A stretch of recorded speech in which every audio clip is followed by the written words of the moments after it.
Good evening. The Planning and Zoning Commission meeting for Wednesday, October 16, 2019 is called to order.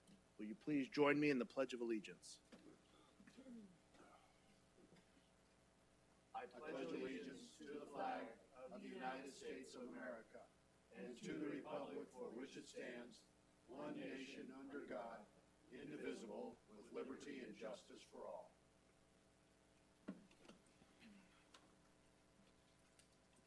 Madam Secretary, will you please note the roll?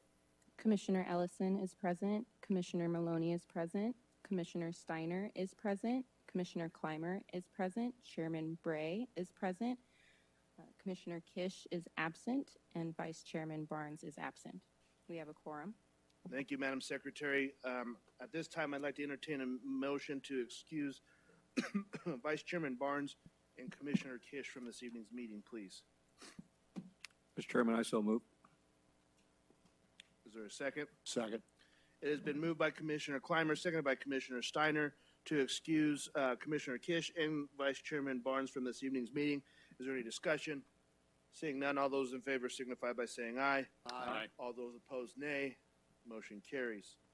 Agenda item number 1. This is the approval of the draft minutes of the Planning and Zoning Commission meeting held on September 25th, 2019.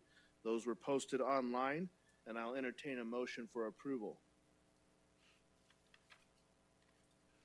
Mr. Chairman, I move that we accept or approve the draft minutes from the September 25th meeting. I second. It has been moved by Commissioner Steiner, seconded by Commissioner Maloney, to approve the the meeting minutes from September 25th, 2019. Is there any discussion? Seeing none, all those in favor signify by saying aye. Aye. All those opposed, nay. Motion carries.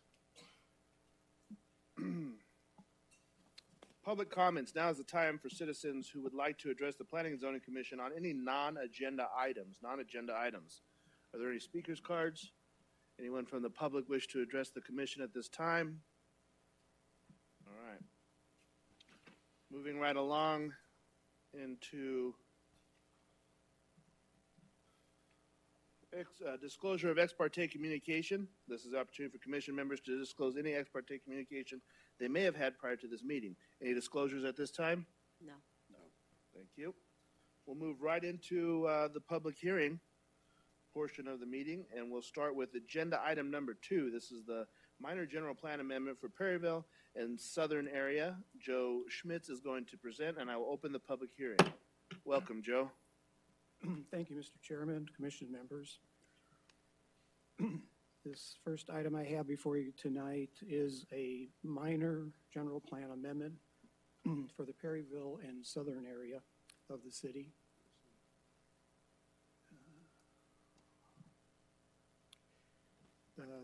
The area is 868 acres in size, and it is generally located west of MC 85, south of the Union Pacific Railroad right-of-way, and east of Perryville Road.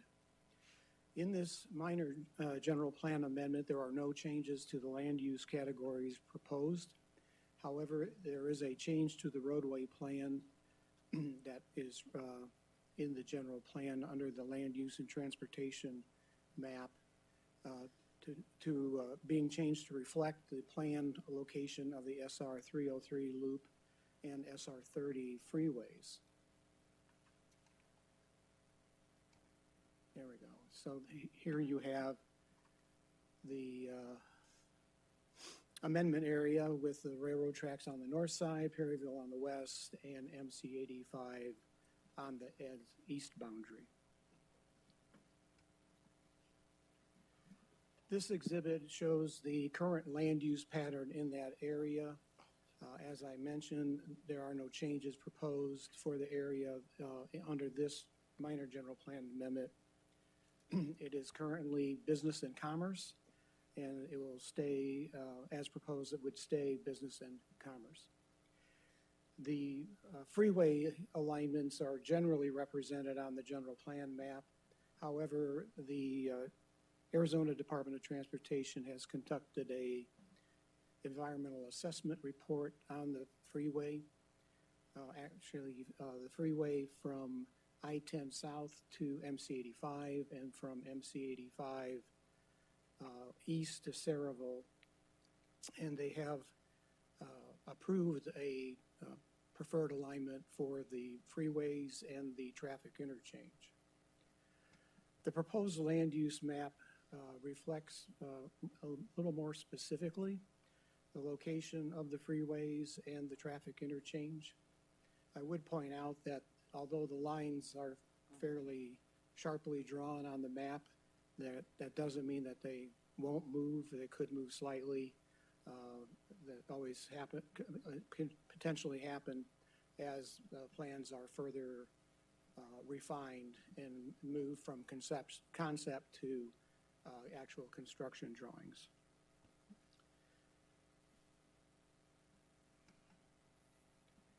For a minor amendment of the general plan, the 60-day review requirement doesn't apply to a minor amendment.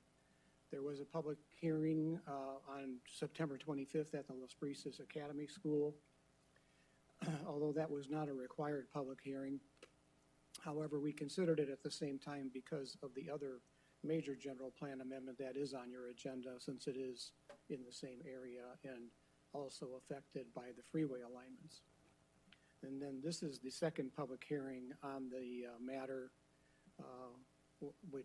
this public hearing is the required public hearing. It's anticipated that this general plan amendment, along with the Lake and Park area and a minor amendment for the growth policy, will be forwarded to the City Council for another public hearing on October 28th, if you choose to so move. The staff has reviewed the proposal and provided you with the support material indicating how it is consistent with the general plan, and that material was included in your agenda support material. So if you have any questions on that material, I'd be happy to answer them. Otherwise, the staff recommendation is for approval of the Perryville and Southern Minor General Plan Amendment as it's detailed in the draft resolution 2019-2000 that's in your agenda support material. And with that, I'll stand for any questions you might have on this request. Thank you, Joe. Any questions for staff? None? And the city is the applicant, basically, right? Yes, the city is the applicant, and just to elaborate on that a bit, why, it is primarily because we are also involved in the general plan amendment east of MC-85, which also is being modified to reflect the alignment of the Loop 303 and SR30.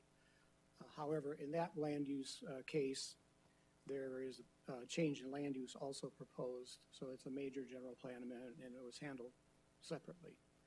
But since the freeway alignments were being adjusted, it affected the property on the west side of MC-85, so that prompted us to make that application.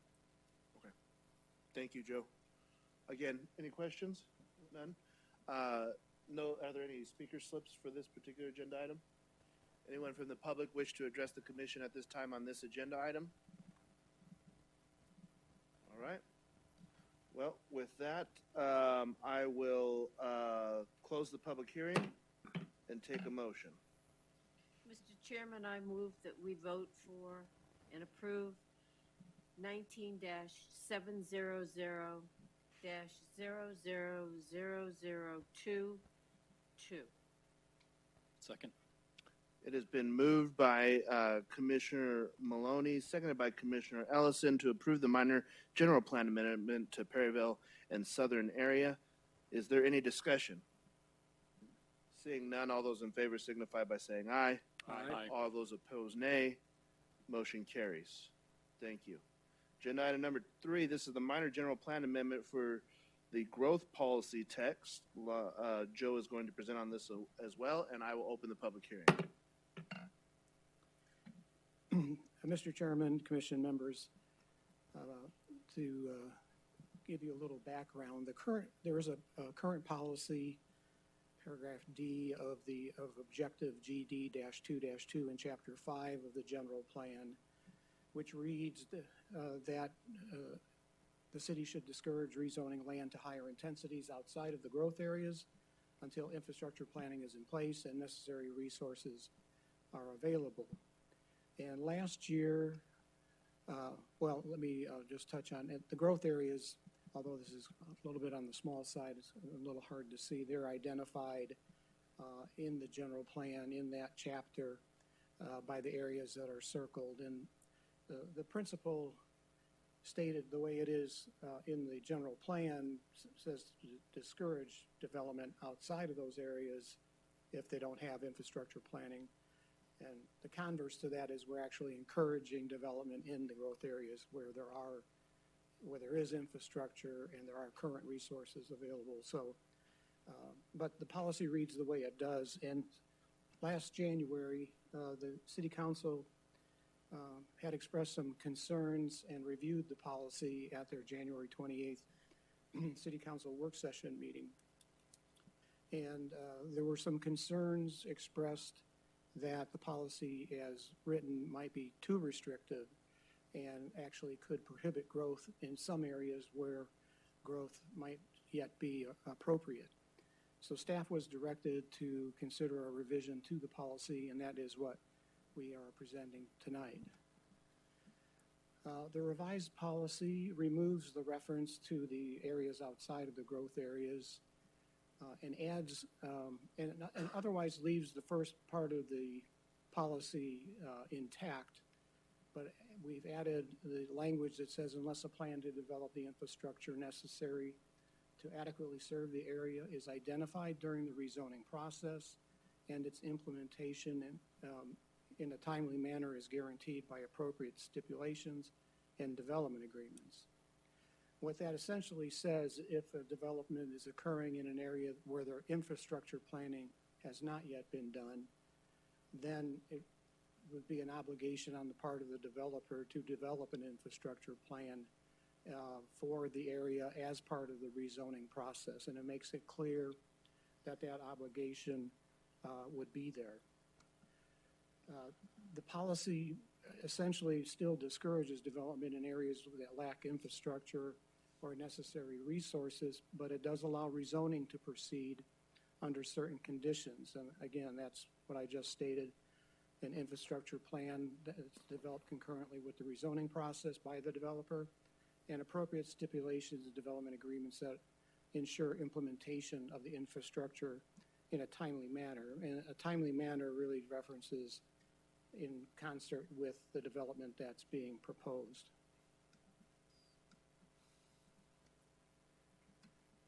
So we hope the revision results in making it clearer that rezoning in such areas is not prohibited.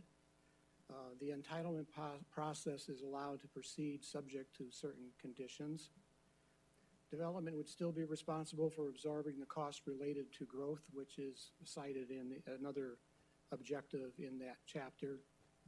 And it clarifies the policy without making it inconsistent with the other general plan policies. In this particular case, a 60-day review period does not apply to a minor amendment, so that was not followed. The public hearing for this item is the one that's being held tonight, and likewise it is anticipated that it'll be forwarded to the City Council for their meeting on October 28th. Notice of this minor GPA was sent to the development community. We have a list of persons and companies that routinely interact with the city, and we've notified them of the proposed change, and we have not yet received any comments. So with that said, we are recommending that you recommend to the City Council approval of the revision to the growth policy as stated in the draft resolution 2019-2001. Thank you, Joe. Did the directive come from City Council to review this? Yes, Mr. Chairman. And was there a specific project that you could describe or point to so that I understand this a little bit better? Of course, Mr. Chairman. At the time, the staff had been approached by the developers of a project called Rainbow Valley. which is located approximately near the intersection of Rainbow Valley Road and what would be the Pecos Road alignment. And one of the problems that had presented itself at the time was that the infrastructure planning, in particular, that which was done under the 2016 Integrated Water System Master Plan, and the planning that went into the infrastructure improvement plan for collection of development impact fees did not cover that area. And so, at least from a staff perspective, there was concerns raised during the review, and we suggested that that policy would make that development of that property at this time not appropriate. That was questioned to some extent, and so the project actually has moved forward in conformance with the language that's represented in the revised policy. And so this would effectively codify, if you will, that policy that we've kind of applied for that particular development already. And so the directive was to give more wiggle room, and staff feels that the new policy does that? Yes, that's correct. Okay. Any questions for Joe? I don't know what they were thinking, and not from your end, just my reading of the policy, I think it makes it more restrictive, but if, the staff feels comfortable moving forward with it, then, you guys know how to work around the policy.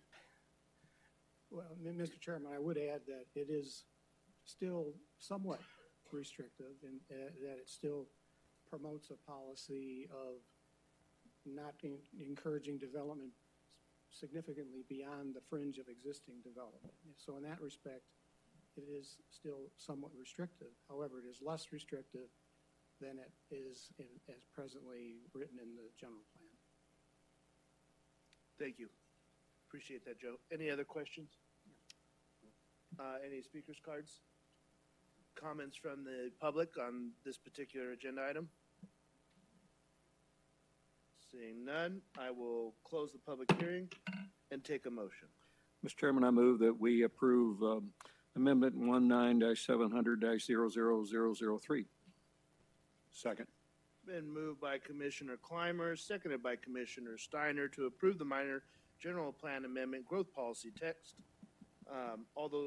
Is there any discussion? Seeing none, all those in favor signify by saying aye.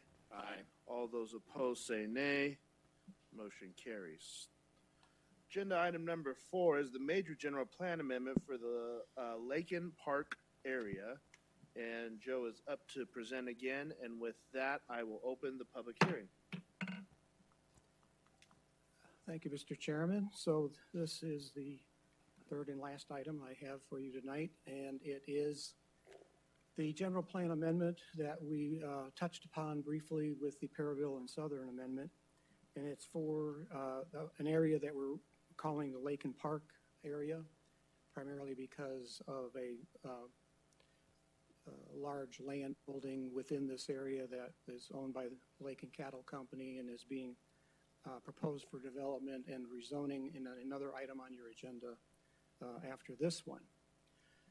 In total, there's 2,200 acres, and the property is located, as you can see on this map, east of MC 85 over to the Perryville Road alignment, which constitutes the east boundary, and then a boundary line that runs roughly along the Gila River back to near the intersection of Perryville Road and MC 85.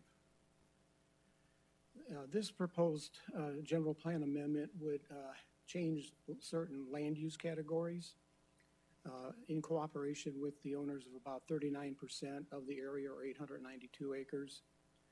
And I would point out that another 26% of the land area is in public lands, either flood control district of Maricopa County, state land, or BLM. Oops, I went the wrong way.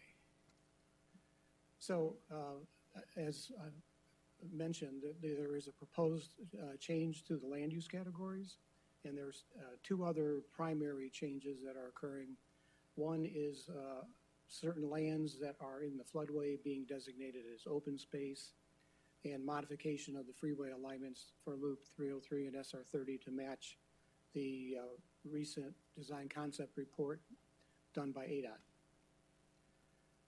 This is another representation of the freeway alignments that you saw on the other map.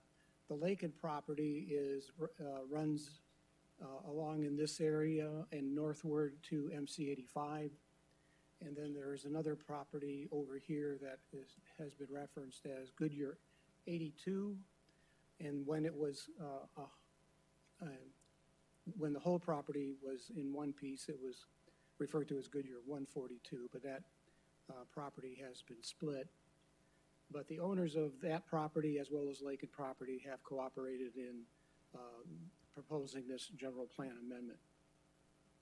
And the freeway boundaries roughly help constitute the boundaries of the various land uses.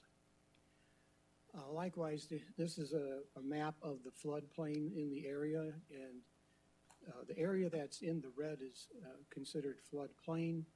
The area that's closer to the river, that in this gray cross-hatching, is floodway. So the floodway is fairly restrictive in terms of what you can do in terms of development, and it was felt that an open space designation would be more appropriate than some of the land use categories that previously are currently on the property. I would point out that under the state statutes, even a designation of open space could allow a development of one dwelling unit per acre. However, if that were to be proposed, it would still have to comply with all of the rules, regulations that are related to development in the floodplain. So what's interesting about this one too is that 1,200 acres is located in the city limits, and another 1,000 are actually in the county, but within our municipal planning area. And currently both areas are predominantly in agricultural use. Just to give you a sense of the land use, the land uses that are shown on the general plan are considered future land uses. So we're going to talk in terms of current future land uses and then the proposed future land uses, if that's not confusing enough already. Currently, about 38% of the amendment area is in scenic neighborhood, which is a low-density residential district, and another 32% is in the neighborhood classification, which is more of your traditional residential.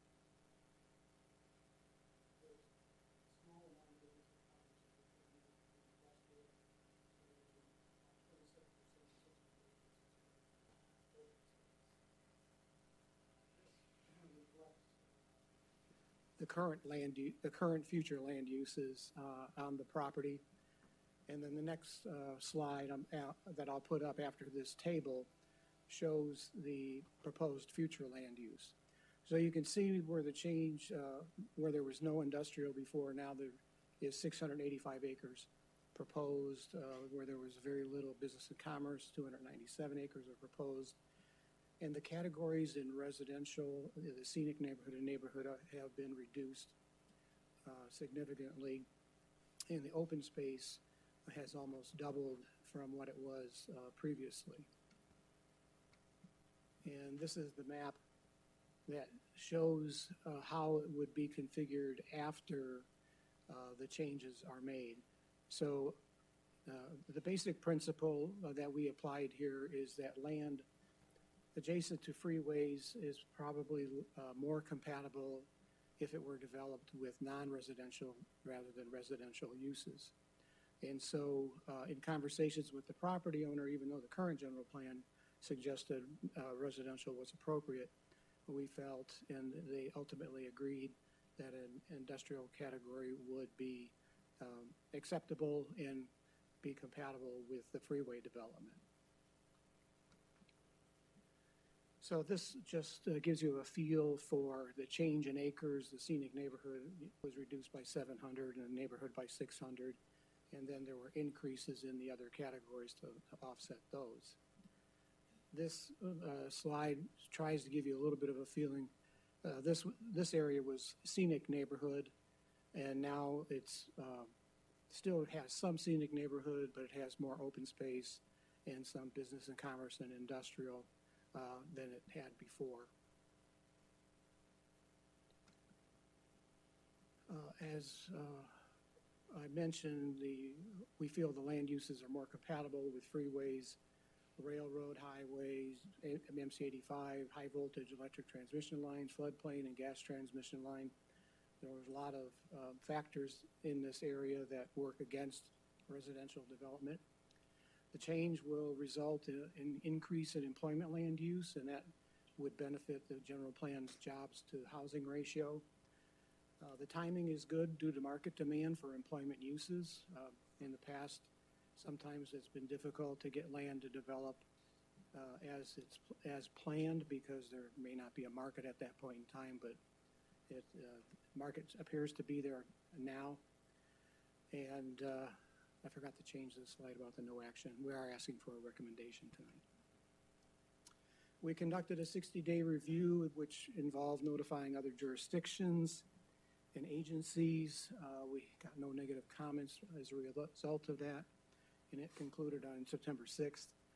The first public hearing before your body was held on September 25th at Los Brisas, and this is the second required public hearing on this item. If you see fit and make a recommendation to forward to the City Council, then it would be considered at the October 28th meeting.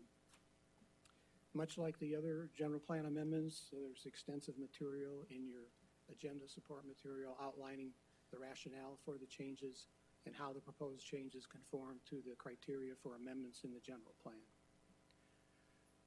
If you have any questions regarding that material, I'd be happy to entertain them. Otherwise, the staff recommendation is to recommend to the City Council approval of the Lake and Park Major GPA as detailed in draft resolution 2019-2000. Thank you, Joe. Are there any questions for staff? They're letting you off easy tonight, Joe. Any speakers cards? Yes, Taylor Earl. Are you on the next one, Mr. Earl? I think on this one, unless there's questions. Anybody have questions for Mr. Earl? Perfect. All right. Any other comments from the public regarding this issue? Yes, ma'am. Would you please come forward to the podium, state your name for the record, and then you have 3 minutes. 3 minutes. Katie will take, we'll keep the timer, Alyssa. And then also when you're finished, if you'll just see them for speaker's card so we have it on record, Oh, please. okay. So my name is Tamara Coster. My first question, I think, is the freeway alignment.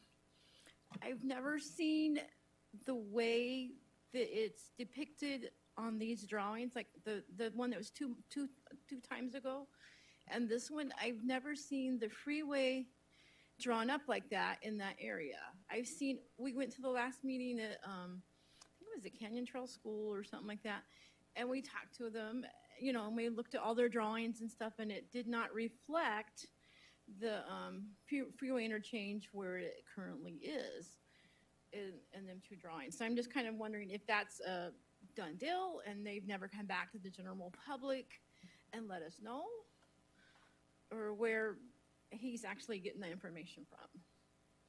And we're concerned because our house is right there. I mean, my hubby's lived there since he was 5 years old at the corner of Southern and MC-85, and our kids have all grown up there, and it's all I've known for like the last 30 years, So it really affects us completely, because we may have to move, so. I will either Katie or Joe, if you want to answer the question quickly, but I mean, basically the freeway alignment is ADOT, not necessarily us, right? So. Mr. Chairman, Commission members, we basically got the drawings from ADOT. And I'm not aware, unfortunately, I don't know what drawings you saw at the other meeting, so I don't have a basis to compare.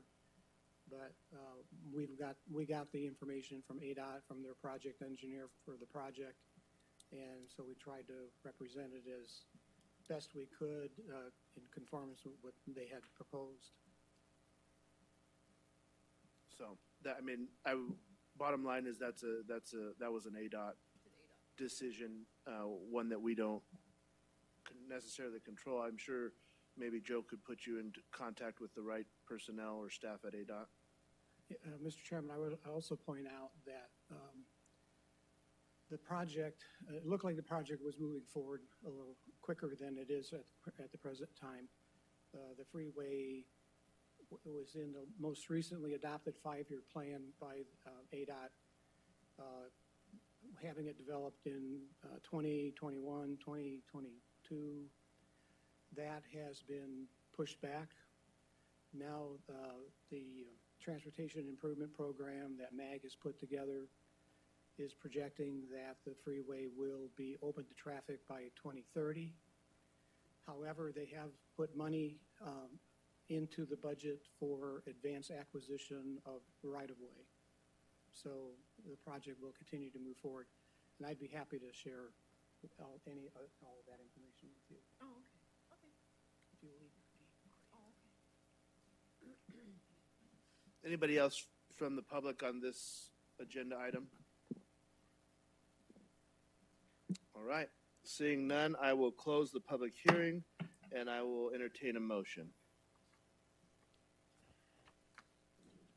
Mr. Chairman, I move that we accept 19-700-00001-2. Second. It has been moved by Commissioner Steiner, seconded by Commissioner Ellison to approve the case number 19-7000001-2. Is there any discussion? Seeing none, all those in favor signify by saying aye. Aye. All those opposed, nay. Motion carries. Joe, we appreciate you coming out tonight, and I'm sure you're probably going to run off to home. But before you do that, I'm going to take a little prerogative as the chairman, and I'm going to ask Katie actually to start. Thank you. We just wanted to take a few minutes to thank Joe for his years of service. For those who don't know, Joe Schmitz is retiring in 2 weeks now. How many days is it? 13. He's not counting. He started with the city of Goodyear in 2004. He left in 2006, but of course missed us immensely, so came back in 2007 as soon as he could. He served as planning manager for most of those years and has taken on the role of long-range planner. And so we just want to thank him and take this time in the public forum to thank him for his many years of service. And we have a small token of our appreciation. Joe, if you wouldn't mind going up to the dais. I've never seen one of these signs up close, but I'm guessing this is what happens if you're out of compliance. It says, and this is on behalf of all of my commissioners up here and the staff, we really appreciate your service, Joe, but it says, Joe Schmitz, long-range planner, stop work. Reason, you have contributed enough to the city of Goodyear that your files could cover the distance of the Sonoran Valley Parkway. Notice served by the city of Goodyear and Planning and Zoning Commission with the utmost respect and appreciation for all your contributions and best wishes for your retirement.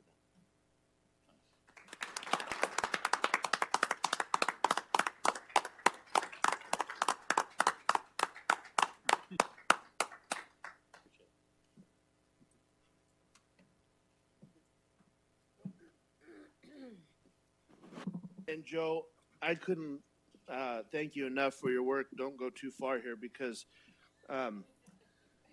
I first met Joe, I think it was about 9 years ago, maybe 10 years ago now. And most of you probably thought that the West was settled and we had figured everything out. But I met Joe on a little issue out in Rainbow Valley on open range. And Joe took on that issue and handled it very well. And for that, Joe, I have a little book for you. And it's called Arizona Outlaws and Lawmen. And it's gunslingers, bandits, heroes, and peacekeepers. And I'd put you in the peacekeeper category, but there was sure some outlaws out there in Rainbow Valley that kept you busy for a while.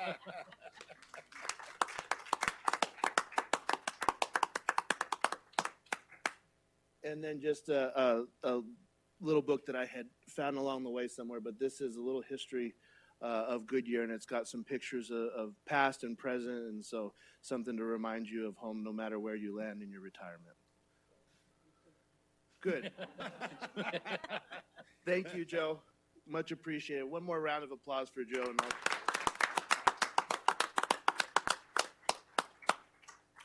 Mr. Chairman, never at a loss for words, so I do want to express my appreciation for the opportunity that I've been given and the blessings I've received working in the city of Goodyear. It's a great place to work. The people are wonderful. The commissions have been great. I was able to deal with the cows in Rainbow Valley because I'm from Chicago and we're used to dealing with gangsters there. So it's a different breed. But I want to thank the support and cooperation you've given me over the years. I've very much appreciated that. And of course, staff and Katie and Sarah and Bobby and Karen. I mean, I'm going to leave somebody out, but I'm afraid I'd go on all night if you let me. So thank you, and I'll cherish these and look forward to reading them. Thank you. thank you, Joe.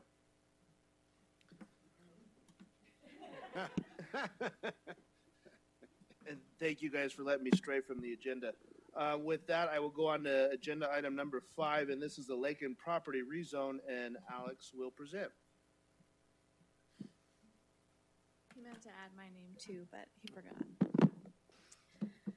Okay, so I'll follow that up with the Lake and Property Rezone that Joe was referring to.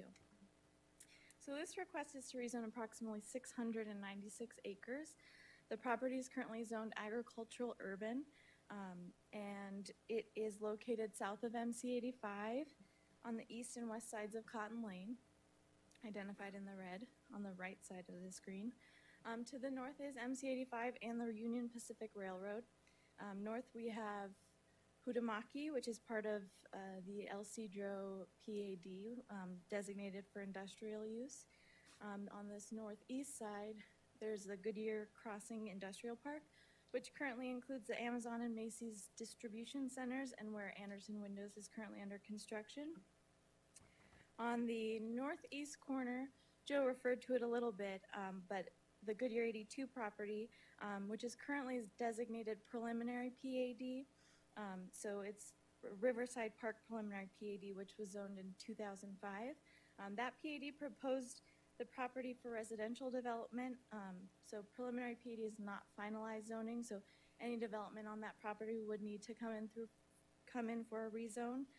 That being said, Joe also alluded to this, but the property owner of that Goodyear 82 parcel has been in contact with the city and submitted an application for rezoning as well, and is in agreement for rezoning for industrial.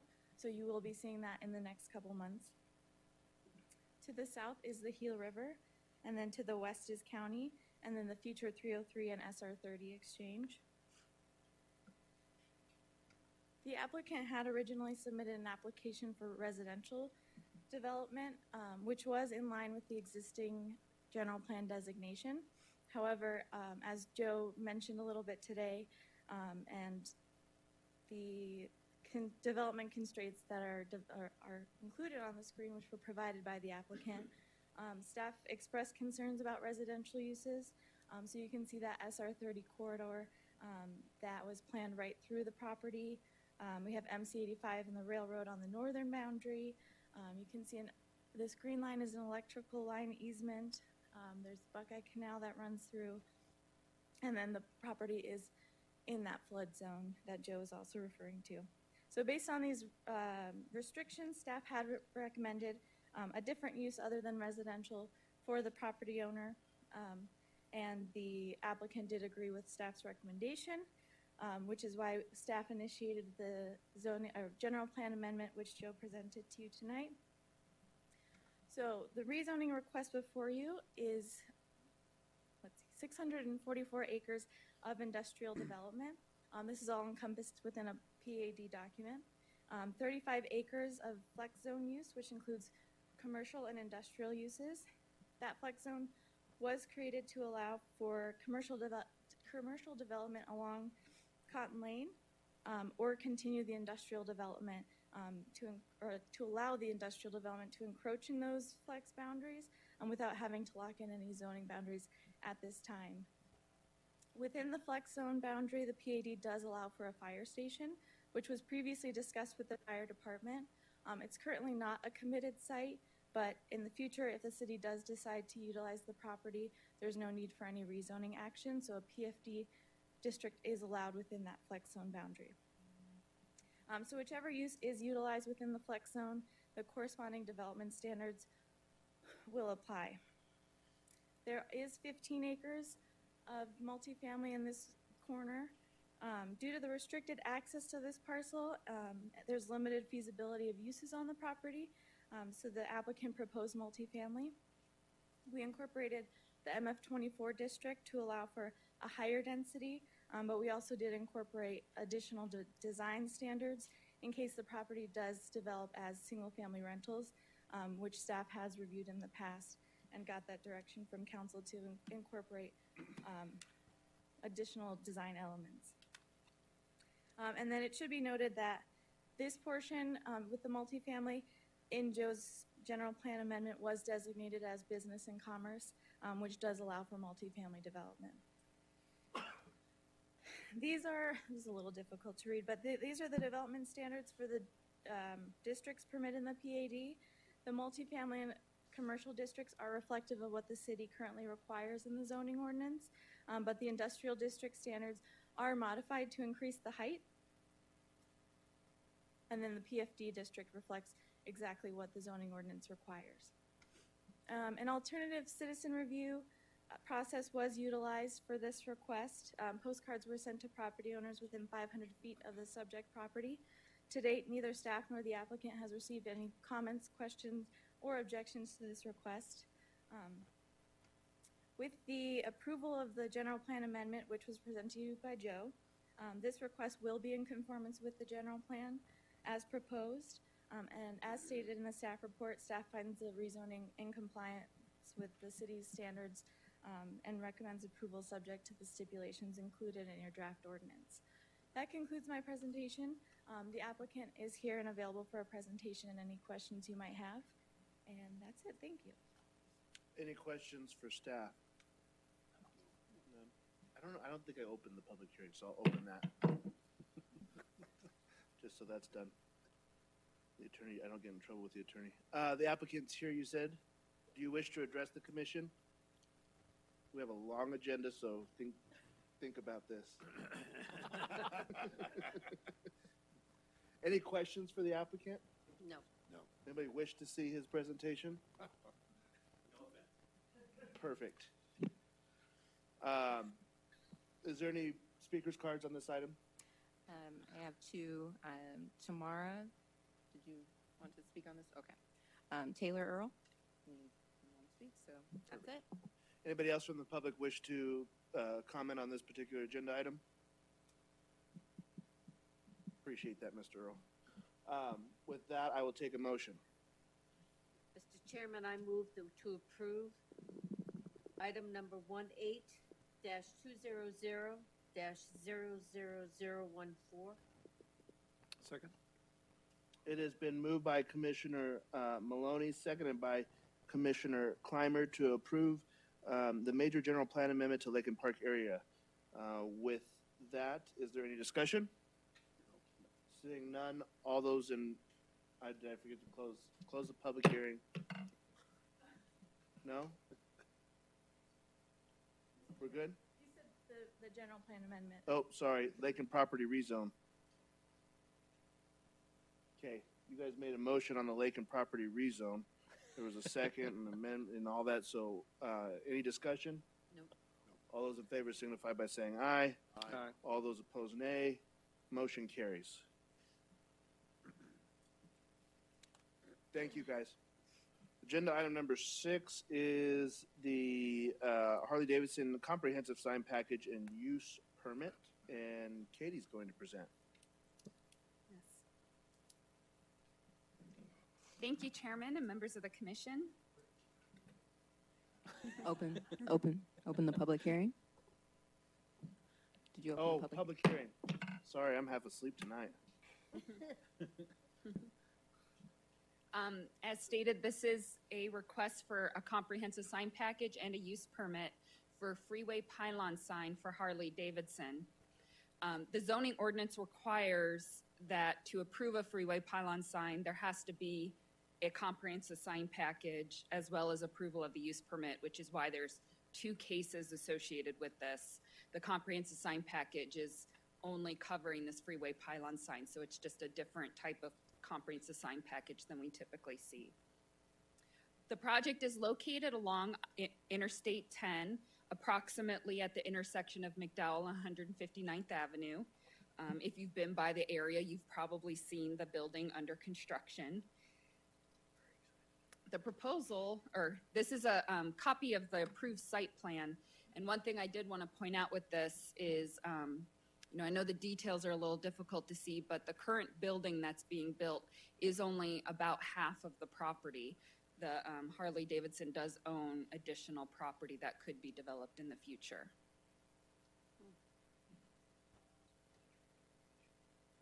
The proposal is for a 65-foot tall freeway pylon sign. It includes approximately 242 square feet of sign area. It will be proposed to be located at least 15 feet from the interstate right-of-way, which is required by the zoning ordinance. It does meet all of the city's design guidelines for freeway pylon signs, except for 2. We do require typically that a freeway pylon sign be located on a development that's at least 30 acres in size and has at least 1,000 feet of freeway frontage. This parcel is 6.2 acres and has 700 feet of freeway frontage. However, the zoning ordinance does give City Council authority to modify those standards if there are extraordinary conditions. Staff has reviewed the proposal, and we have found that there are extraordinary conditions associated with this development, partially because of the land ownership. The property to the east is residential, and further east than that is the Pebble Creek Marketplace development. To the west is the Saraville East, and so this is not part of the Saraville East development. Typically, this development would develop, this property would develop with a larger commercial center, and that larger commercial center could have freeway pylon signs. But this is by itself, and the ownership is different, so they cannot join in. Furthermore, because of franchising rules for Harley-Davidson, Harley-Davidson does not allow their logo to appear on a multiple tenant sign. It can only appear on a single tenant sign such as this. And again, that's I'm probably getting this wrong a little bit, but it's the corporate rules, the international corporate rules. It's not the local franchisee who's making those rules. So it's out of our local franchisee's hands. Furthermore, the impact of this type of use isn't dissimilar from certain commercial centers. So it serves a regional market like a commercial center. They have events which can be helpful to provide that traffic control to show people where they're located. And it has an economic impact that is not dissimilar from larger commercial centers than a typical 6-acre development might be. The other thing we looked at when looking at was it appropriate to modify those regulations is the other signs that have been approved in this area. And this map is showing in green are the ones that are either existing or have been approved, but some of those ones that have been approved aren't yet built. And then a couple in the yellow are ones that have not been approved, but we're probably going to get requests for signs. And so the proposed sign is located here. Commission just approved a sign for Pebble Creek Marketplace, which City Council took Commission's recommendation. That was just 2 months ago, I believe. And so if there were going to be a sign at Saraville East, there could potentially be 3 signs in this mile stretch, which if you look in the other mile stretches of the city is not extraordinary. 3 signs per mile stretch is a reasonable amount of signs. They shouldn't be located in a way that would block each other or cause any hazards or distractions to drivers. The sign is illuminated, but there are no digital elements or flashing elements that would provide distractions. So with that, we have noticed the public. We have not received any inquiries regarding the sign. As I stated, there were 2 deviations requested, and staff does recommend approval of both the comprehensive sign package and the use permit for the sign. That concludes my presentation. I'd be happy to answer any questions. Any questions for Katie? Is the applicant here? Yes. Do you wish to address the commission? He took the hint. Any questions for the applicant? But thank you for coming. Yes, thank you for coming. The only question I have for you, Katie, the adjacent property owner that likely will have another sign on the freeway, were they were noticed of this? Thank you. Yes, they were sent notice. We haven't received any inquiries from them. Perfect. Are there any speakers cards? Any comments from the public? Perfect. I will close the public hearing and take a motion. Mr. Chairman, I move that we approve the amendment to 19-630-00005 and 19-300-00007. Second. It has been moved by Commissioner Clymer, seconded by Commissioner Ellison to approve the Harley-Davidson Comprehensive Sign Package and Use Permit. Is there a discussion? Seeing none, all those in favor signify by saying aye. Aye. All those opposed, no. Motion carries. Thank you, gentlemen, for coming out. Appreciate it. Good luck. Looking forward to it opening. Agenda item number 7 is the preliminary plat for Able Ranch. Alex is going to present, and I'll open the public hearing, right, on this one? No public hearing. Gosh, just when I was getting on track. Thank you, Mr. Chairman. The Able Ranch preliminary plat is located at the southeast corner, or south and east, that little wedge does not include the green wedge, of Citrus Road and Camelback Road. To the west is the Sadea community. This map's a little bit outdated. To the west is Sadea. To the east is zoned industrial. To the south is a commercial corner. And then this cutout piece is agriculture. And then the central piece is Citrus Farms, which was recently rezoned to R16. Just prior to that, the commission had recommended approval of a rezone to the subject property in the Able Ranch rezone. That was included R16 development, which you can see on the left, and then the agricultural urban development on the right, which acted as a buffer between the industrial and the residential. Like I mentioned, the preliminary plat includes only the portions in red, which you can see. There we go. On this exhibit, it's very hard to see fine details. However, a copy was included in your packet. It includes 217 acres and is consisted of 451 lots, all of a mix of lot sizes, which are identified on this lot table. The preliminary plat does meet the requirements of the engineering design standards, the zoning ordinance, and the rezoning ordinance that approved the Able Ranch community. Therefore, staff recommends approval subject to the stipulations included in your packets. I'm available for any questions, and so is a representative of the applicant. Thank you. Any questions for staff? The applicant is present. I see the trend tonight, so we're good. Does anybody have a question for the applicant? Nope. All right. I do. Actually, there you go. I just noticed the different sizes of your lot sizes, which is somewhat unusual from the others that we've seen in recent, which is kind of interesting. Some of them are quite large, is that correct? Large lots? Yeah, Mr. Chair, members of the commission, that is correct. It was a matter of just trying to make sure that we maintain the correct density within the graduated density concept per Luke's guidelines.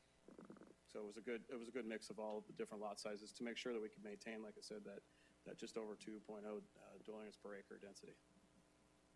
Is there a one builder for this, or is it? It could be multiple at this We point. don't know yet. Yeah. Okay, all right, good. That's it, thank you. Thanks. Any other questions for the applicant? Perfect. All right. Any speakers cards?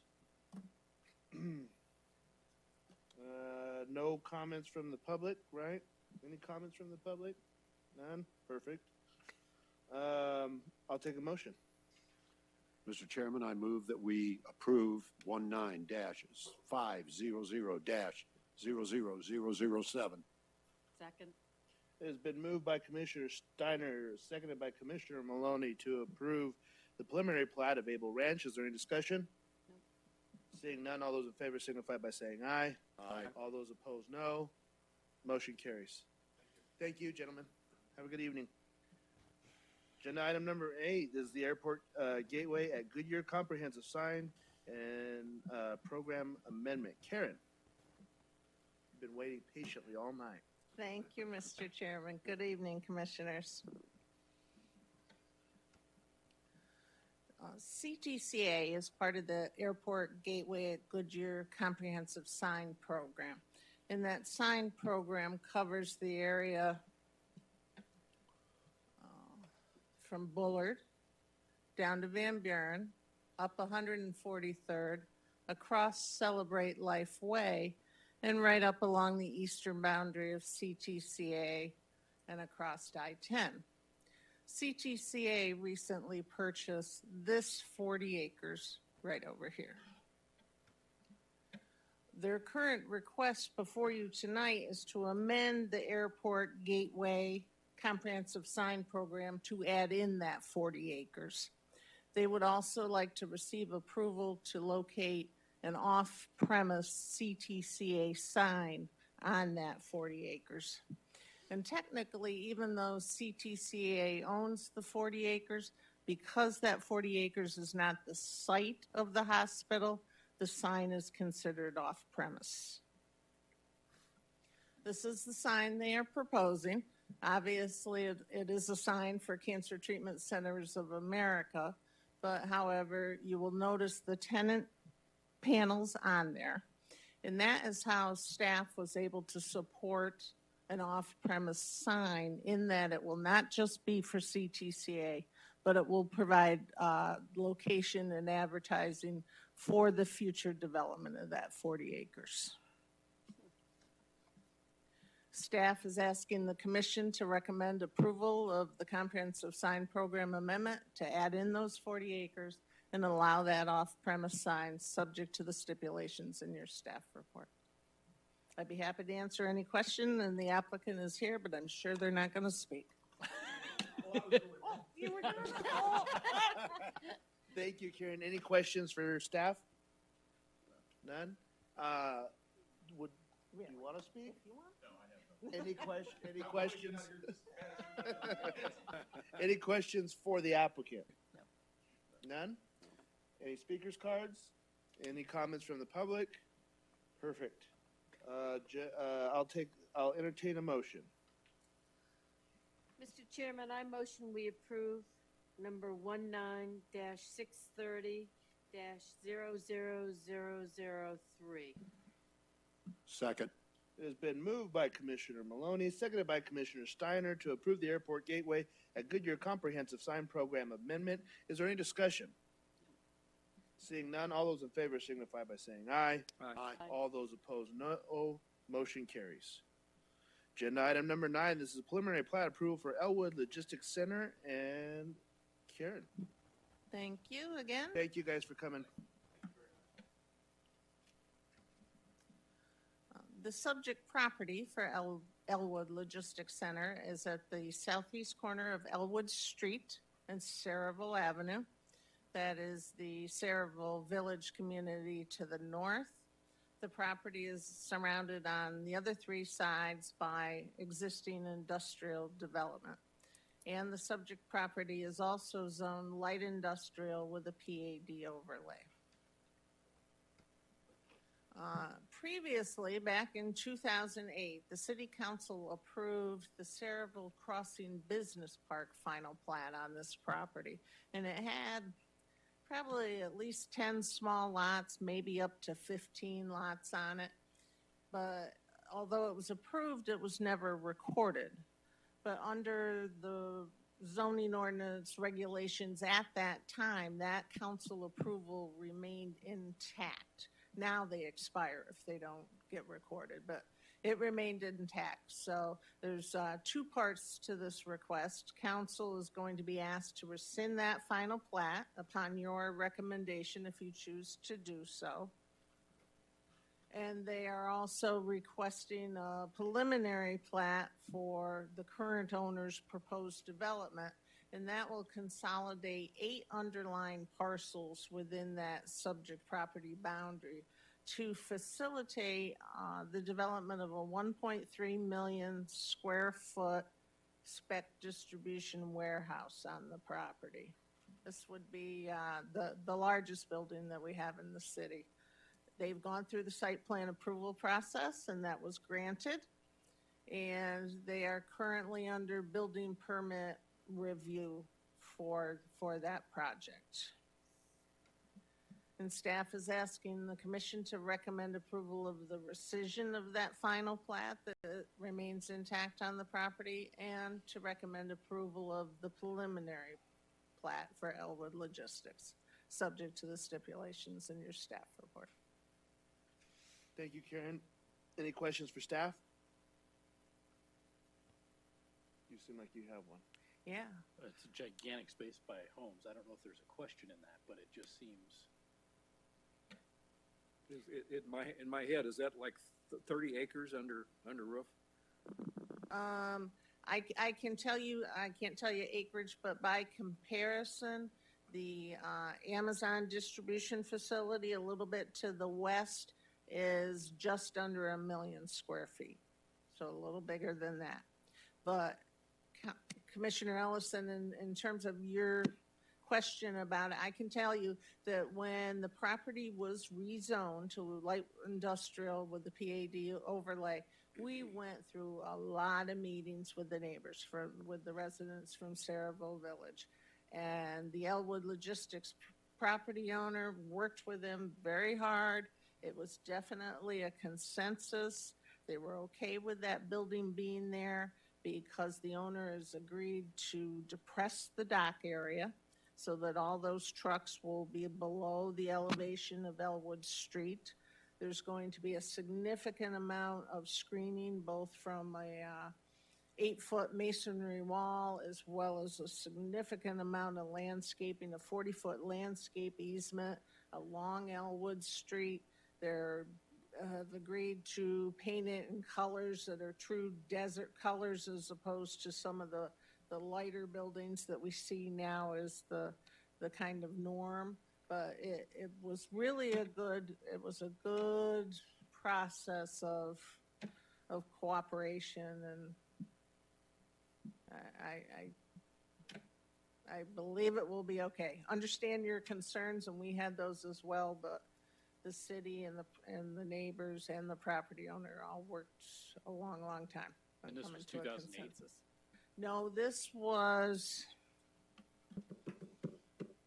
I don't know when the PAD was approved.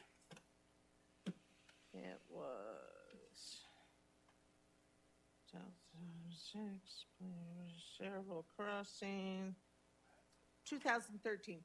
13. Sorry. No, that's fine. Thank you. I guess they're hoping the traffic. Any other questions for staff? Karen, is this going to be a single tenant development, or is it going to be a multiple tenant development? It could be either. As I said, it's being built spec, and it also could be built half the building. could be built initially, 600,000 square feet, and then it could be expanded. It's kind of been set up so that there's an office at each corner of the building, so, you know, could be 4 tenants in there, could be more. Okay, thank you. And those, I'm obviously new to this, but at that point, would the property owner, would they have to come back through the process of having approval for the buildings that they're going to be building, or is this? No, unless they choose to change the building somehow or change the site layout somehow, then they would come back through a site plan amendment process, but that would also be at the staff level, the same way the original site plan was approved. Okay, thank you. You're welcome. Any other questions? One more. Is that MC 85? On the south? Down. South? Oh, I'm looking over there. I should be looking up here. I'm sorry. It is. Yes, down here is MC 85. And then the railroad tracks, and then the development on Eddie Albert Way, and then you get to this property. I would want to live there. That's where the car testing of the emissions is. Right.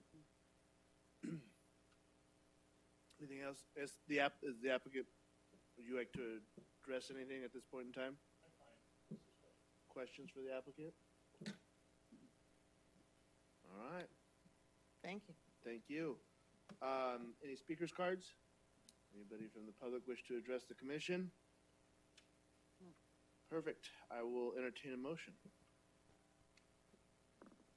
Mr. Chairman, I move that we approve 19-500-000011. A second? It has been moved by Commissioner Clymer, seconded by Commissioner Maloney to approve the preliminary plat for Elwood Logistics Center. Is there any discussion? Seeing none, all those in favor signify by saying aye. Aye. All those opposed, no. Motion carries. Thank you, Karen. Thank you. At this time, before we move into the training portion, which will move off the dais down to the board setup, I'm going to request a 5-minute, hard 5-minute recess. We're back in session. Thank you. Welcome to Planning and Zoning Commissioner Training. We have been promising this for some time. We just wanted to give an opportunity. You know, it's been a while, plus we have some new members since we've done kind of a 101 type training, and so we reached out to the Urban Land Institute.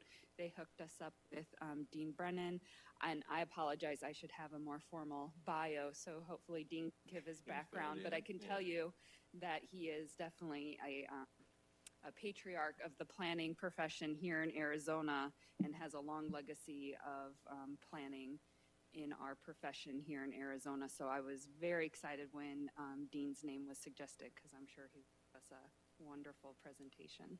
So Wow. I'll kick it off. I've never been called a patriarch. Really? Oh. I've been called a lot of things, not a patriarch. Well, first of all, thank you for inviting me. And I'm sure, as Katie pointed out, some of you who have been on the commission for a few years may have seen or heard some of this information before, and others, hopefully it'll be new to some of you.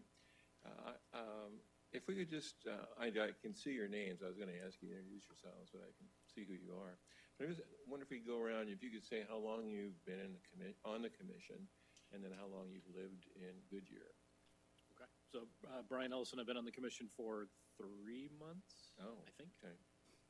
I don't, something like that. I've been in Goodyear, been a resident for 10 years. Okay. Good, thank you. Kathleen Maloney, transplant from Boston, Massachusetts. I've been here 15 years, and I've been on the commission 4 or 5 years. Good, okay. Patrick Bray. I've lived in the city for 11 years now. I've been on the commission too long. I think you have to look in my file to see how long. I know I'm on my last one, right? Me too. I can't, just Can't even serve 7? anymore. For Patrick? Wow. Really? No, she came in in the second wave. Yeah, because I did the 2025 plan. Yeah. Walt Steiner. My wife and I moved to Goodyear, Arizona from the Chicago area in 2010. I've been on the Planning and Zoning Commission since, I want to say, July of 2017. Okay, good, thank you. Greg Clymer, I've been on the commission only 10 months, but I've lived in Goodyear 19 years.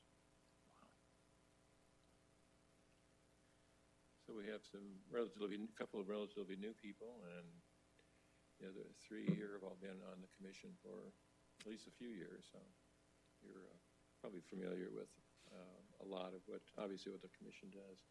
I'm going to go through a PowerPoint presentation. Before I do that, I guess I'm supposed to introduce myself. Again, my name is Dean Brennan. I am retired from the city of Phoenix. I've retired as a principal planner. I've been with the city of Phoenix for 20 years, and then I had, prior to that, I had about 20 years of experience in various municipalities and counties, both in Arizona and in Iowa, where I grew up. So, but I'm glad to be in Arizona. I've been here about 32 years now, so it's certainly a great place to live. I'm here representing the Urban Land Institute, and I'm also representing the Arizona chapter of the American Planning Association. And the reason that I bring that up is that I passed out, first of all, the ULI Arizona, basically an explanation what the Urban Land Institute is. Have you heard of the Urban Land Institute by any chance, any of you? It's a organization that's been around for a number of years. And initially, I think it represented the development, private development, and development. And probably over the last 15 or 20 years, it's really expanded from the standpoint of who is involved and who is represented by the Urban Land Institute. And it's not only open to individuals who are part of the private sector, but there are a lot of public sector planners and architects, landscape architects who are part of the organization. So this will give you a little overview of the local, the district, Arizona district, and then the other is the technical assistant panels. And this is a project that has been ongoing for a number of years from the Urban Land Institute. And basically what they do is they put together a team of experts, and it's usually 8 to 10 people, who will go into a community and there's an issue or the community has questions about the kind of long-term planning for the community. And they'll work with the community. Typically, this is over a period of time, probably up from 6 months to a year. They start out initially going in and collecting information, and then they have some work days, and they get input from the community, and then they go through the process of preparing, let's say, a land use plan or some other kind of document. But they do focus on planning. And in fact, there was one done here, and I'm not sure if, Katie, if you remember exactly. 2014. 2014. I don't even remember what it was. Well, it's actually a really great story now because we had the team look at the Estrella corridor and Bullard corridor to kind of focus the vision. And one of their team's recommendations is that we reconsider locating City Hall at Yuma and Estrella and put it either at the future mall site or by our ballpark. And we have now planned it by our future mall site and took that recommendation and made it happen. And it started with a technical assistance panel. So we've kind of got a nice win story now from that. Okay. Oh, great. Yeah. Okay. Well, now I will remember. Out of the technical assistance panels came the community plan project, and that's the logo for a community plan. And the community plan was a partnership between ULI, Urban Land Institute, and the Arizona Planning Association, or the Arizona chapter of the American Planning Association, and went through a process of preparing a lot of documentation, a lot of materials. So what you're going to see this evening is a PowerPoint presentation that was put together specifically for Planning and Zoning Commission members and also for Zoning Board of Adjustment members. I've pared it down a lot because I think that there was probably too much verbiage, and also because I'm old, I can't stay awake in the evening, so I figured that I needed to get through this so that now I've got to drive back to Chandler, and that's probably fall asleep on the way back on I-10. So I think I'm just going to go ahead and get started with that. And I don't know whether there's anything else you need to know about me other than where I worked previously. Currently, I'm involved with 2 or 3 organizations, volunteering with 2 or 3 organizations that are specifically focused on healthy community issues, policies, regulations, those kinds of what do I want to say? I guess regulations and policies that cities have in place that impact urban agriculture. And so we talk a lot about access to healthy food, and some of the issues that we encounter have to do with the way cities have structured their general plans or they've structured their zoning ordinances. And in some ways, those have a negative impact on urban agriculture. So part of what we're doing is just working with communities and hopefully over time to modify some of those regulations and policies and encourage more urban agriculture. And then, again, just healthy communities in general. And again, we actually worked with Goodyear, and this has been several years ago when they did the general plan. And we had a class from ASU and some planners who provided some input and recommendations with regards to healthy community issues and providing opportunities for healthy lifestyle. With that, again, this is just the Urban Land Institute, the community plan focus topics, and you can see there's 6 basic areas. The one in the upper right-hand corner is the land use planning and zoning, and that's the focus of the partnership between the Urban Land Institute and the American Planning Association. Obviously, we're going to talk about the role of the Planning and Zoning Commission this evening. Topics,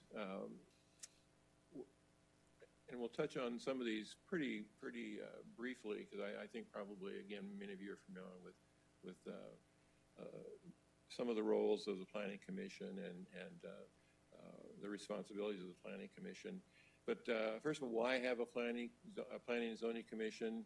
We'll talk briefly about working with the media, the role of the Planning and Zoning Commission, preparing for Planning and Zoning Commission meeting, managing the Planning and Zoning Commission meeting, and decision making. Then we have some discussion topics at the end, and the discussion topics were 3 or 4 topics that I had talked to Chris about, and he felt that they would be a good way to have some good interaction and some good discussion among the commission members. Well, I have a Planning and Zoning Commission. Well, first of all, the state law, the state statute mandates that any community that has, any municipality that has a land use plan or a general plan and zoning has to have a Planning and Zoning Commission.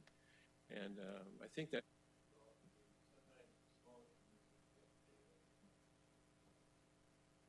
probably the most important role or the most important aspect of having the Planning and Zoning is to provide an opportunity for citizen participation. And obviously the council, having a city council provides that same kind of level of input. But I think the Planning Commission is really closer to the, if it's the right terminology, closer to the people, and really spends more time hearing what people in the community have to say and bringing those concerns and issues forward. How many of you enjoy talking to the media? Or how many of you do talk to the media? Anybody? Is there a procedure that's followed in Goodyear as far as the media, or can they call any commission member and ask a question? I don't know if that's something that you've discussed. Typically, our media goes through our communications department. They could contact anyone, but we just go to our communications staff for advice. And then where do they go from there? Do they then talk to the planners? If they had questions. We just had, I can't remember who it was I did. Okay.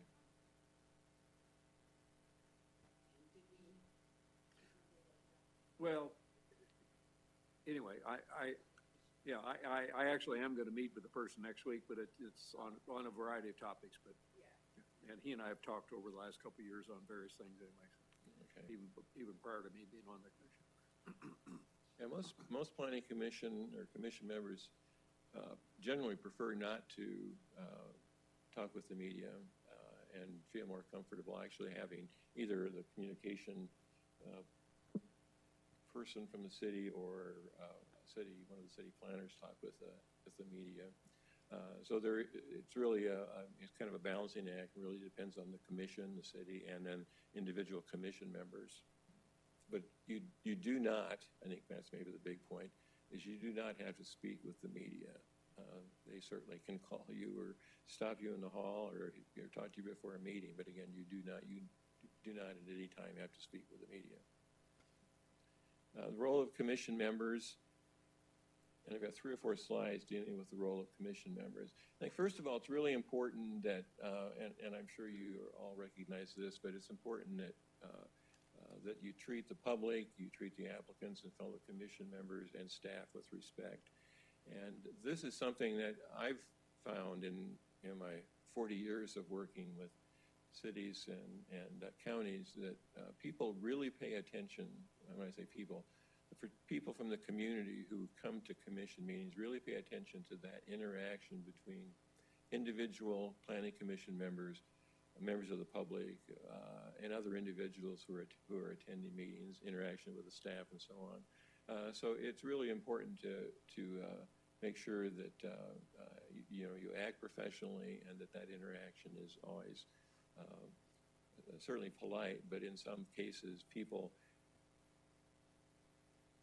get, say for example, if you have a personal relationship with, say for instance, a zoning attorney or whatever, depending upon that level of interaction at the commission, either before the commission meeting or during the commission meeting, can give the wrong impression or create a perception among the public that there's a special relationship there. So sometimes it's really important that you be cautious as far as how you interact with the public. Part of your responsibilities as a commission member is to, I'm sure you all know, first of all, review the meeting materials that are sent out to you. I think they go out, the weekend or the Friday before the commission hearing. If you have the time, it's really important to conduct site visits. I'm sure that many of you are probably really familiar with much of Goodyear, but it's always good to drive by if you have the time and take a look at the requests. And obviously become familiar with the agenda items so that you can discuss those during the meeting. One of the individuals from ULI who I was talking to in preparing for this presentation, she said that she had done a similar presentation, and she had, the month before the meeting that she was going to be presenting at, she went to the commission, and she went and sat down, and one of the commission members came in carrying his packet that had not been opened, and then he proceeded to stand there in front of the audience and open his packet. And so there's a feeling that that's not the kind of impression that you want to provide to the public, because clearly that person had not reviewed any of the materials for the meeting.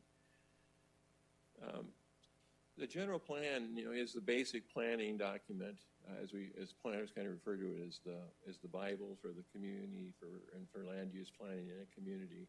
And so it's really important that the requests are consistent with the general plan policies, and that the requests implement the community vision.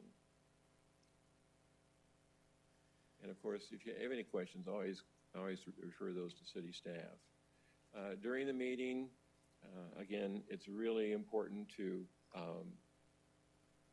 listen. And I think that's probably as far as this slide is concerned, that's probably the number one focus or priority for you. Listen to what everybody says and look like, and sometimes I guess you may not be interested, but at least look like you're interested and you are listening. And do ask questions. Certainly don't hesitate. That's part of your role, is to ask questions of both citizens who are coming and speaking to the commission, as well as the applicant. The decision-making process, it's really critical that you explain or provide a reason for your vote, particularly if it's a controversial request and there's a lot of discussion and input from the community. So this really is a good way for you to provide information, well, first of all, to the individuals and the people who have come to the Planning Commission, but also to the City Council, so they have a good understanding of why you supported or didn't support or made a recommendation that would suggest that there may be some changes to a proposal. So that's very important to explain the reason for your vote. And I think to a certain degree, if you don't explain your rationale or your reason for your vote, then the City Council and to a certain degree the community really doesn't understand why you took that particular action. And don't worry about how your vote matches up with the City Council. You were appointed to do a job, and that job is to review requests, to take input, and to make recommendations. And obviously, you're not political in any way. You're appointed by the council, but it's not an elected position. So you really have some freedom as far as the actions that you can take, as well as how you respond to applicants and to the community.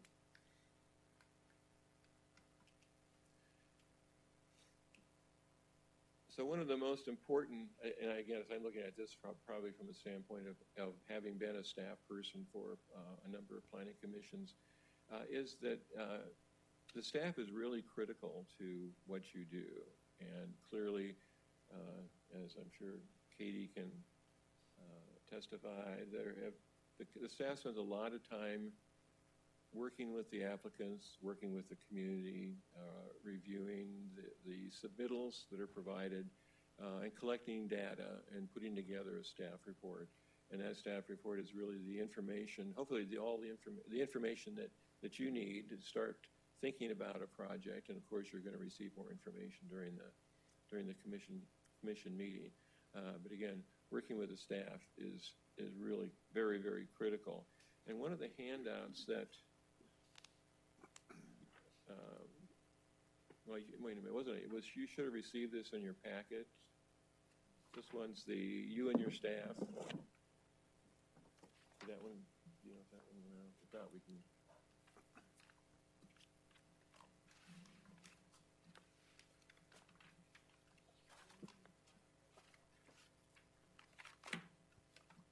Oh, it's not in the binder. Okay.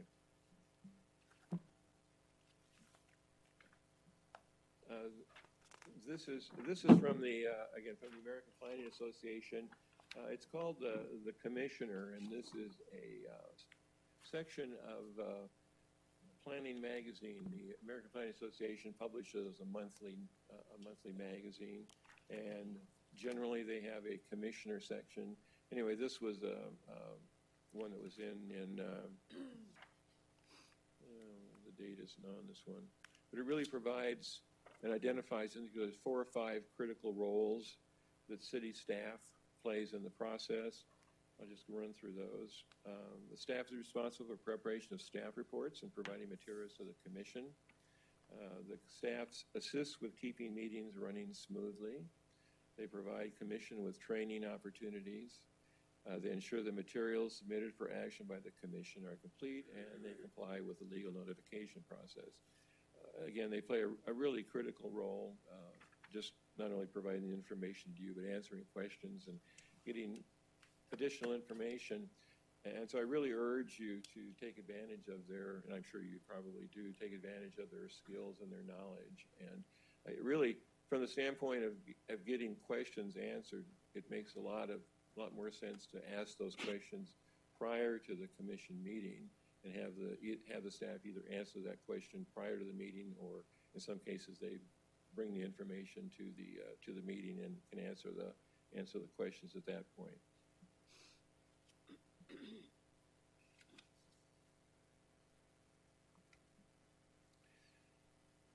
So that's basically the slides having to do with the role of the commission. Were there any questions or comments?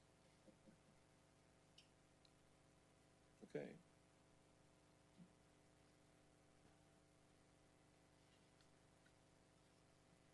Either I answered any and all of your questions, or you're ready to go home. And I think it's a problem. So this is where we wanted to spend a little bit more time talking about the discussion topics, and we identified 4 topics. A couple of them I think are pretty straightforward and pretty simple. I think the last 2 probably are going to take a little bit more time. Clearly, I'm sure you're all familiar with the types of meetings. There are public meetings, and there are public hearings, and there are workshops. And I guess basically this evening you had a public meeting, you had some public hearings, and now you're having a workshop. The public hearings, as you know, are more formal and require not only there's not only a set procedure or process, but then they also require that what's going to be heard at the public hearing has to be published in a newspaper of general circulation or whatever.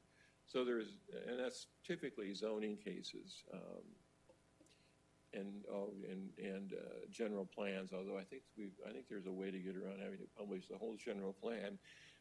But again, that's a more structured and the state statute actually sets out what those steps are. So that's more formal. Public meetings are typically what you would have, and workshops are those occasional events when you get together and listen to someone. The second one is preparing to serve as a chair at a commission meeting.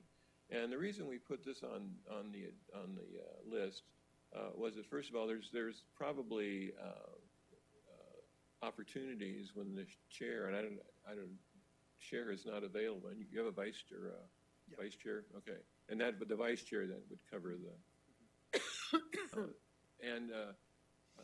so that that role, you have 2 people then who could assume that role. But I think it's also important that you need to recognize that maybe at some point in the future you might want to be either a vice chair or be elected as vice chair or chair. So it's important that you have a good understanding of how to run a meeting.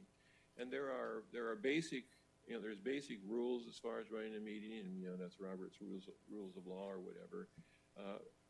And I think that's probably a good place to start. Again, I don't know whether Goodyear has specific procedures that you set out, or whether it's more a matter of the person who becomes the chair has that experience of being part of the commission for a period of time. And yeah. Oh, well, not elected chair, but I mean from a standpoint of the chair's responsibilities and. Yeah, I mean, we just generally follow Robert's rules. And we did provide in the binders the bylaws, which I don't know if we've provided those, but they're not very detailed. So I think they were written with a typewriter. I think. and not very current either then, are they? I think part of this discussion, at least when I had talked to Chris, was obviously my time is coming to an end eventually. I don't know when, if it's 2 years left or what, but if there was interest from commission members to take an opportunity to serve as a chair while I was still here, that I could sit up there next to you, let somebody run a meeting. Oh, that'd be a great idea. So that it's not I leave and, and because I think my vice chair is on the same schedule as I am, because I think we came in together, so that we don't just have a cutoff and we don't have any transition going on, and then poor Commissioner Maloney's just going to get put in for seniority. But I think that was that discussion point, is to test the waters with that while, if people were interested. Well, maybe you could talk a little bit about what you see your role. I mean, clearly you're responsible for managing and running the meeting, but beyond that, is there other duties or responsibilities?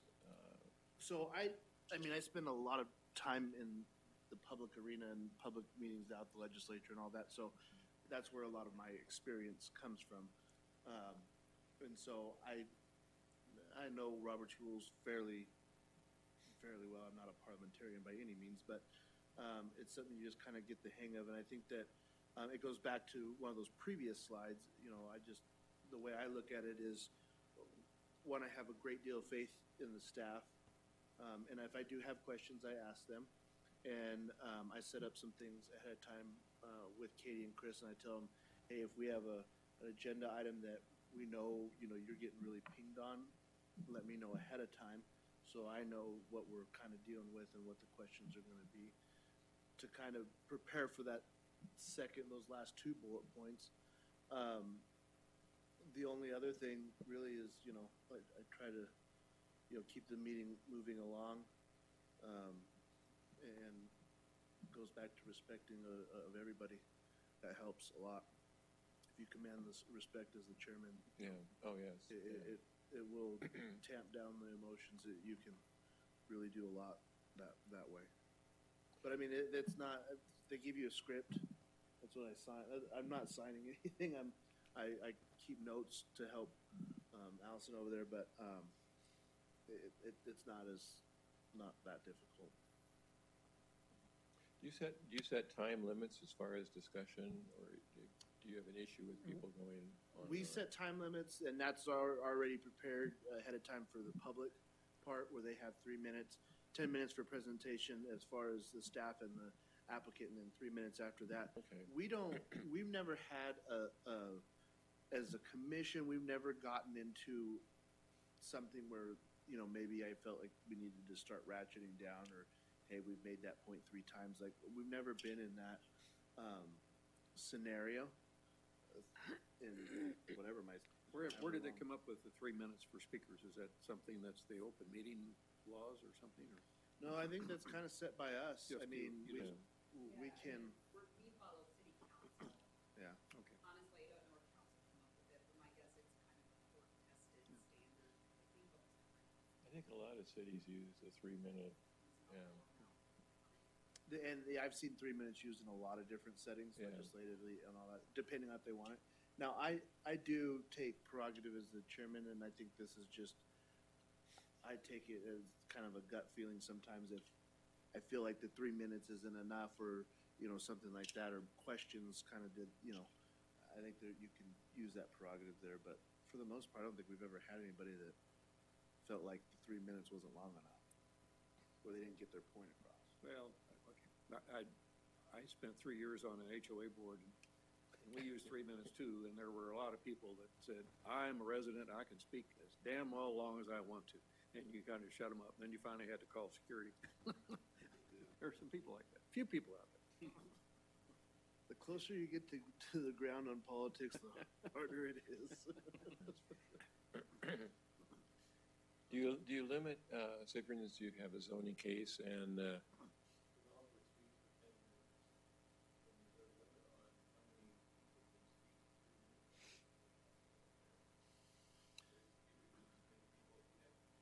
people who want to speak for 3 minutes, and they could all speak, or it might So be we've never gotten into a scenario where there was a lot. okay. But what I have done, if we kind of get the gist of what's coming, Right. What I've done is I've just asked, hey, can you guys kind of get together, simplify your points so that we're not, and I let, if they want to keep coming, I've never limited it, but I tell them, please don't just repeat the same point over and over again. Let's make sure, if you have a different point that you don't think has been heard, that's fine, but let's Right. try and, we don't need, that just wastes everybody's time to hear the same thing over and over. We get it, But I don't think it's really, thankfully, we haven't had anything. Do you think it'd be helpful to write some of this down, or do you think it's not that complicated that it needs to be written down and handed on to the next chair, or? I mean, I think I'd leave that up to staff. I could write it down.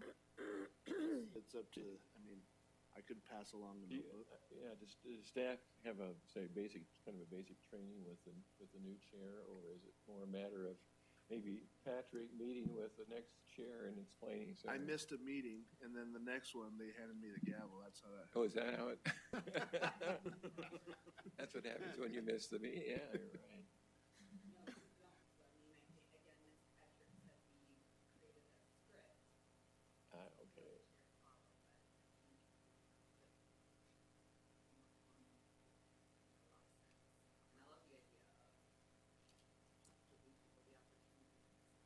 Yeah, I think that makes a lot of sense. Don't Or be at least- eyeballing me.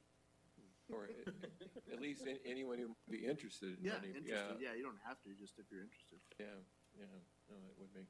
So I do have a question. I don't know when the appropriate time to ask it is. Oh, ask it any time. So, being the new person, very new, when it comes to voting on the commission, when there's 5 of us, what does it take to pass? Because I never know. Is it 4? Is it?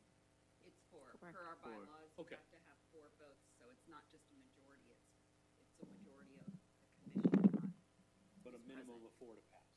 yes, so it takes Okay. 4. So if one person would have voted no on something, it still would have passed if 4 voted. Right. Or, okay, cool. That's what from a brand new status, I didn't know, just because you don't agree with something doesn't mean you don't. You understand that there are things that it's as good. I mean, there's been several things that I've seen come through already. It's as good as it's going to get based on the extenuating circumstances with Luke or with, the highway. You understand these things, at least. I assume that's why you have an odd number of people here. If you got 7, so 4 is always going to be the majority of the 7.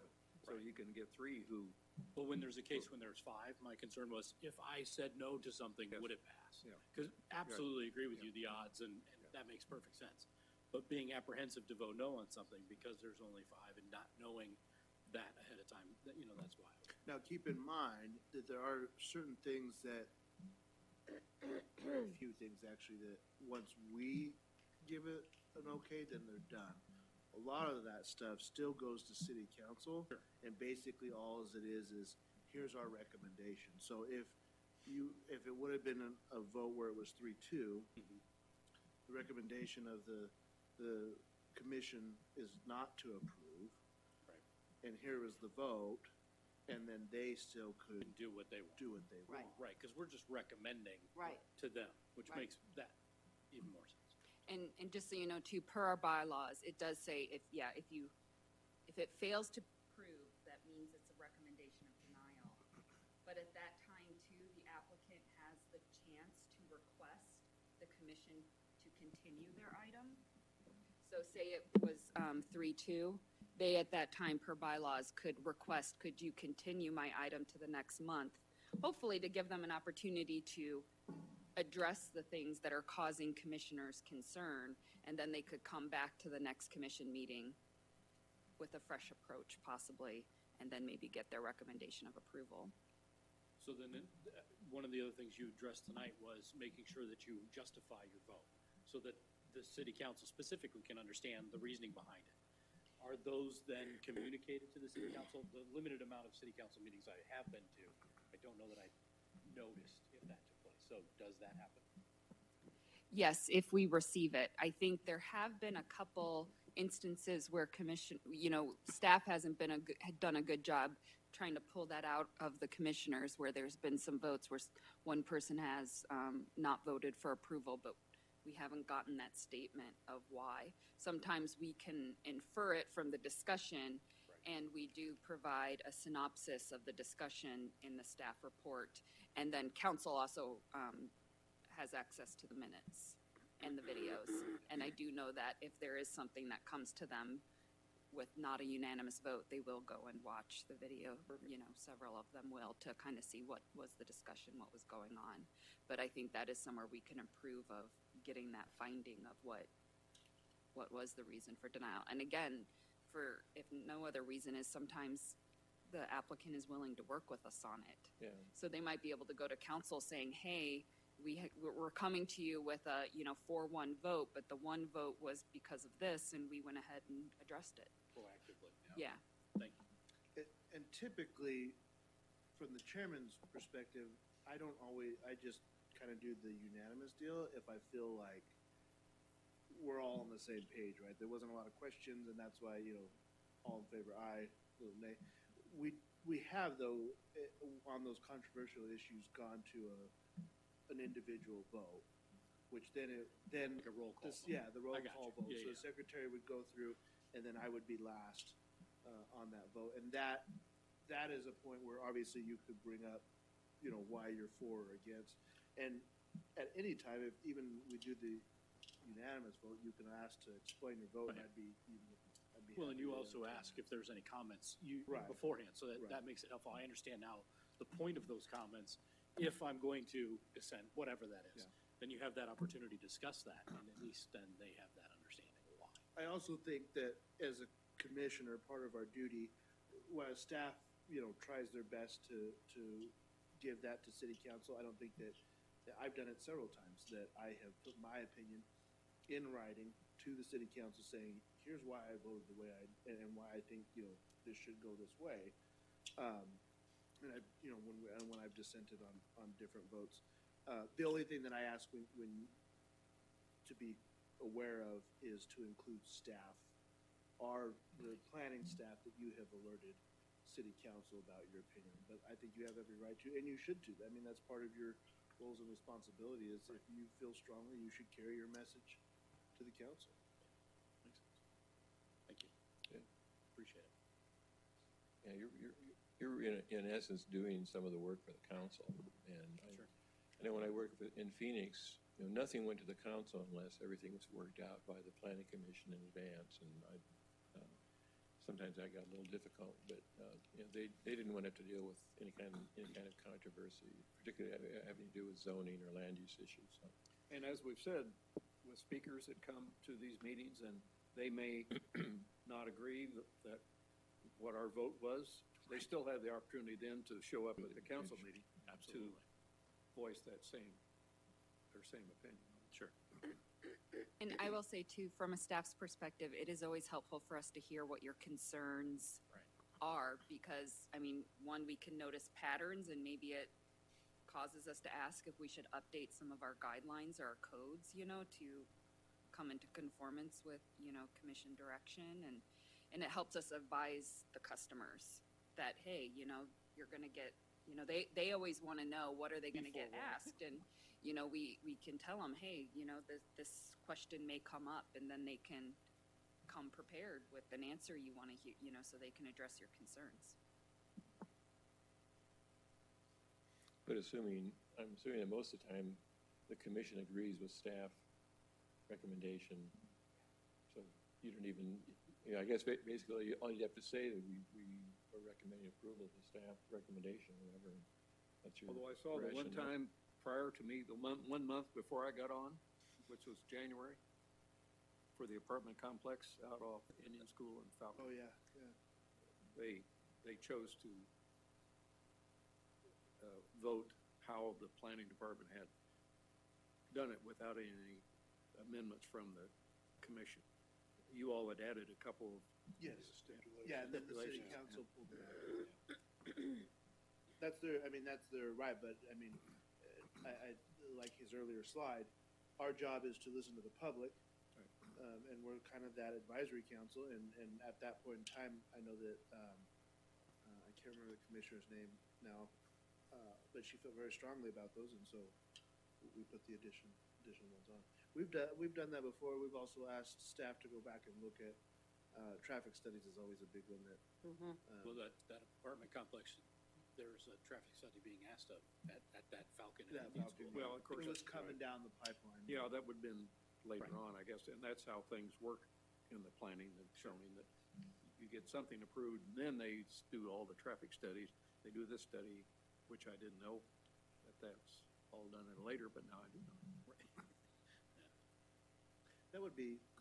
That might be something, I didn't see it in here, Katie, now that Commissioner Kleiner brings that up, is, just like a roadmap of, a project start to finish, right? I'm sure you probably have one in your office, because you, through the lean process, something that might be helpful for these guys to see.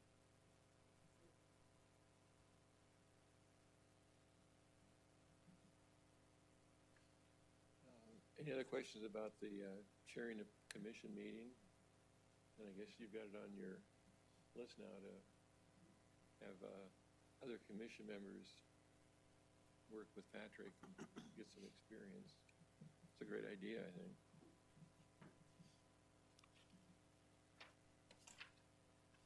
There was, I guess there was couple other items that I had included, had sent out to be included in the packet. I don't know whether, again, those got in there or not. One was on running meetings, and that was those are kind of general comments, but again, it gives you some ideas as far as how to set up a meeting and how to make sure that everyone is equally represented. And then the other is, it's called Reagan's Rules.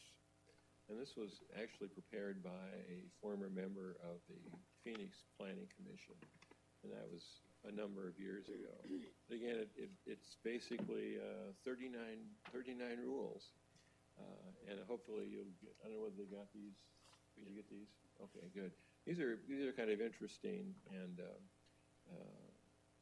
I think probably provide some guidance and some direction that you might find of value if you have a chance to take a look at those. The third bullet point, I think we've really kind of touched on that, ensuring a fair balance for speakers addressing an agenda item.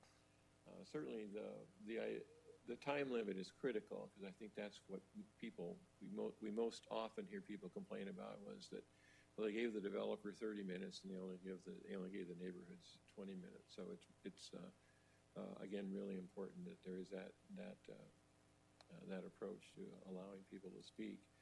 I think the last bullet point, and we call this just the facts, but minimizing emotional public testimony. And just some examples of comments that I've heard over the years.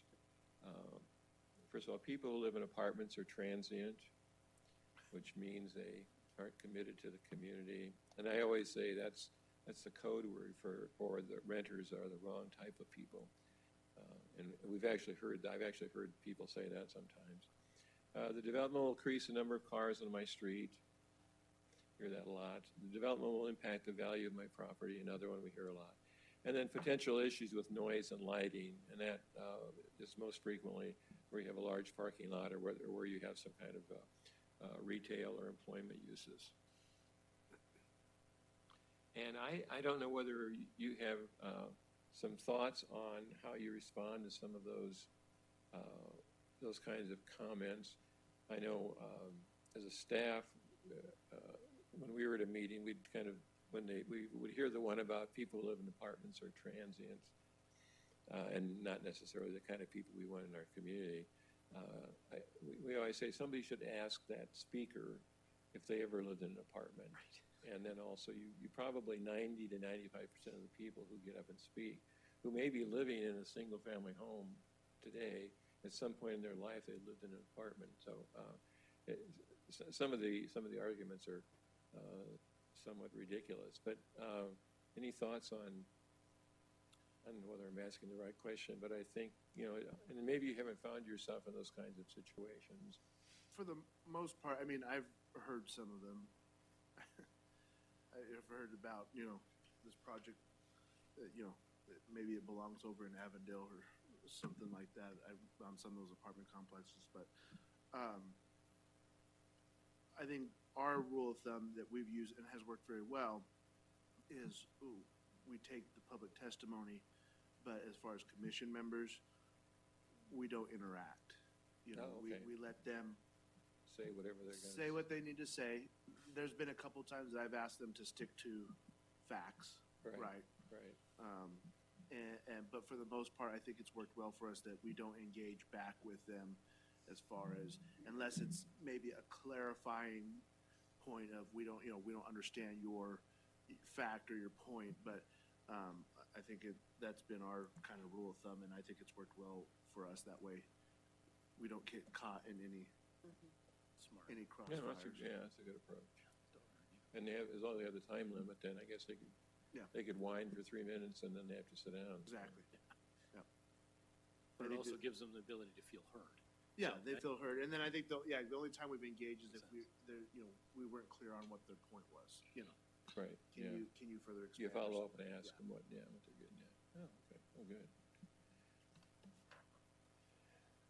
So that takes care of the. I mean, I think that's a good approach, is just not to get in any kind of. Maybe it's just because we were staff and we thought this is a good opportunity to. Did you ever live in an apartment? Can anybody think of any other issues that might be of concern to the commission as far as how the meetings are conducted or dealing with the public, or